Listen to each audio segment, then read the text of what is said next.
Hi, and welcome to another episode of Hot Takes with me, the Silver Fox. And before we get into the whole of the Nicola Sturgeon stuff, there's a couple of loose ends from yesterday, and one of them is John Swinney. So I'm just going to go very quickly through this, just to put some in, just to get it up, done, and put away, because we are obviously now in the era of Sturgeon giving what she will call evidence, what the rest of us will call an absolute bucket of rubbish.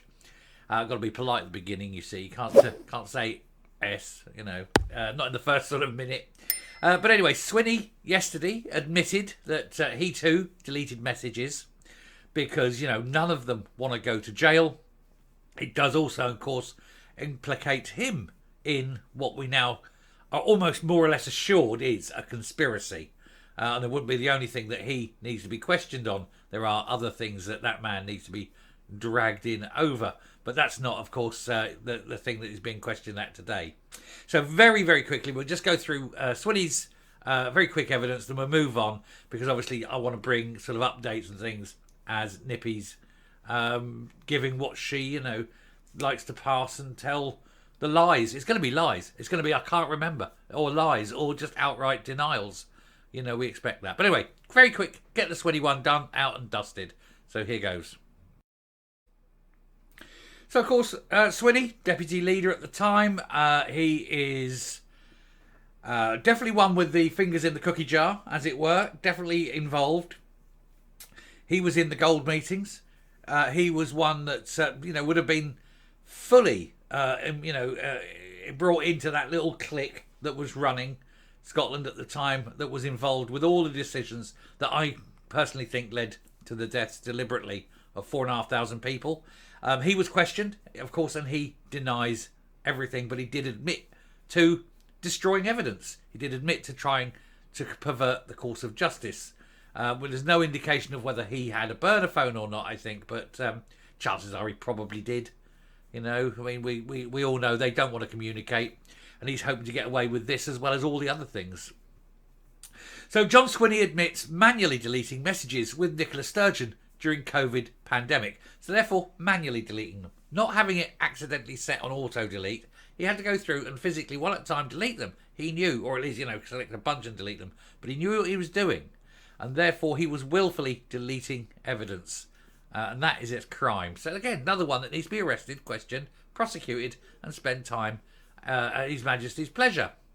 The former Deputy First Minister faced a tough grilling at the UK COVID inquiry as he was confronted with evidence he was in COVID group chats after his statement claimed that he was not in any. So again, liar. Straight up liar. Oh no, I was never in a group chat. Bang. There's the evidence. You're a liar.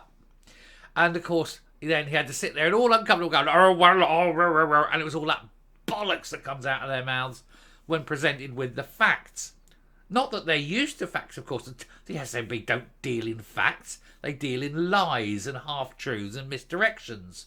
They don't like facts. Facts are uncomfortable. Facts are devastating.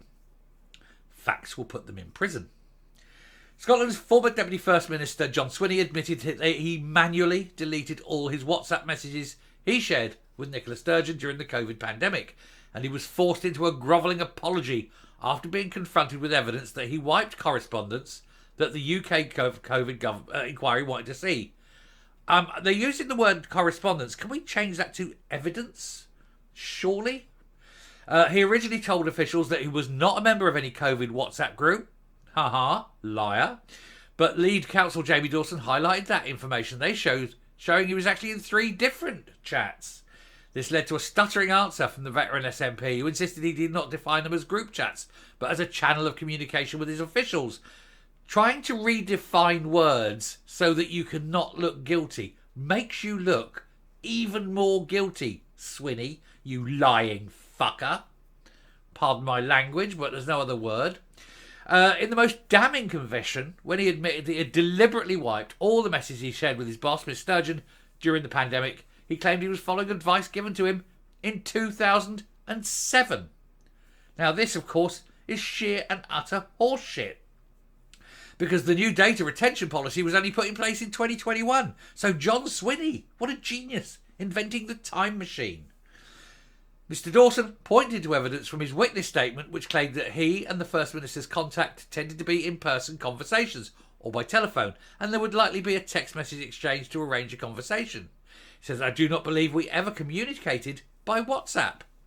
Oh dearie me, yet another lie. Everything Swinney says is a lie, and this all pushes towards my idea, and I'm sure many of you now as well, that there is an absolute conspiracy. I've just got to point out the mixture of these two pictures of the woman sitting at the desk and those strange legs underneath does make her look a bit, like a female Patrick Harvey, I suppose. Anyway, he asked, are those text messages with Nicola Sturgeon still available to you? To which Mr Swinney replied, they're not available. And when pressed why, he admitted that he had deleted them manually. He had gone through and deleted them. Why? Because asked why he deleted them, the former Deputy First Minister said, I was always advised by my private office that I should not hold info relevant to government official records on ungoverned sources. I think it's consistent with the ministerial code, which indicated if a civil servant is not present for a conversation involving a minister, any relevant information should be placed on official record and done through dialogue with my private office. So he's saying it was done on a phone which was not official. Why weren't you using the official phone, Swinney? Because you don't want anything on official records. He indicated it was guidance he took when he took office in 2007, which led to this mass deletion of messages. And when asked about any WhatsApps with Humza Yousaf, which he had retained, he claimed he couldn't recall how many messages he'd sent his colleague. Mr Dawson then moved on to question about group chats and scrutinised Mr Swinney's claim that he was not in group chats, which of course he was. He pointed to evidence provided by the Scottish Government that the statement was false. He's a liar. As they lie, they need to arrest them. They need to arrest them for contempt, because if you lie, perjury, it's even worse. Perjury is another one, can carry a life sentence. These people are really stupid. They keep lining themselves up for all these potential life sentences, don't they? He in fact was in 3 group chats which the inquiry had been given access to, so possibly even more. When pushed on this, the SNP MSP says, I think I was answering a specific question, which was what group chats I was part of. What I will say is that there was a small number of group chats that were established to provide me with a channel of communication with officials during parliamentary committee sessions. So he's admitting he was in group chats after saying in his signed statement that he was not. So which lie now are we expected to believe? Were you lying then or are you lying now? Pick a lie, let's stick with it. He said, so these were group chats that were established and designed to provide me with information.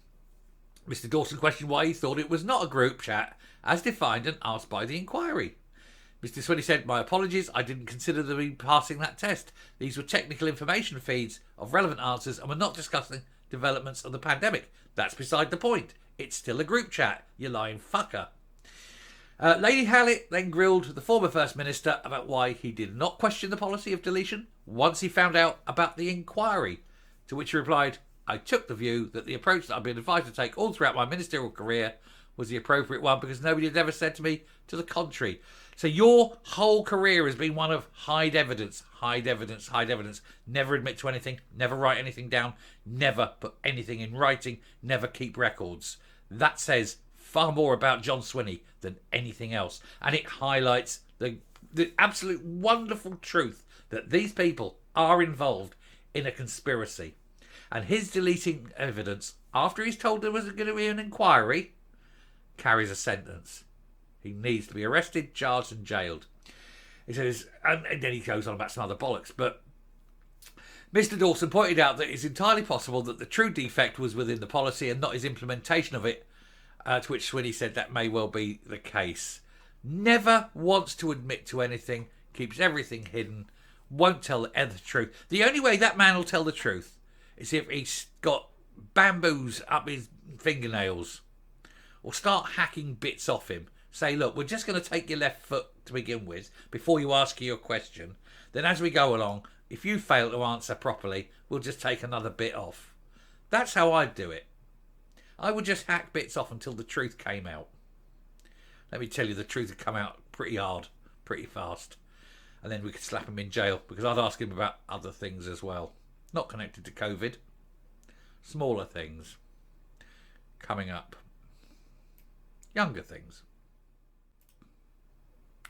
Slime, isn't it? It's just slime, cover up, filth, corruption. The whole of the SNP, they're all like it. And Swinney, no different from the others, won't ever admit the truth, won't ever keep records, daren't keep records. When you see the shit they've got up to over the years, they can't let the truth come out. And you're still getting mad SNP supporters going, yes, but they're lovely and they're saving Scotland. Yeah, if you just knew the half the truth, if you heard the things I've heard about him, you wouldn't be voting SNP ever again. He's not the worst of them. Anyway, I shall stop there. Thank you very much for watching this. We will be moving on to the biggie. Probably got another one to do because it's still early doors and nothing manually big is coming out just yet. But it will, and we will summarise and go. But there'll be snippets. I'll do small snippets as we go, but we will have the big summary. Anyway, thank you. Until next time, stay safe, stay well, and I will speak to you later. Bye.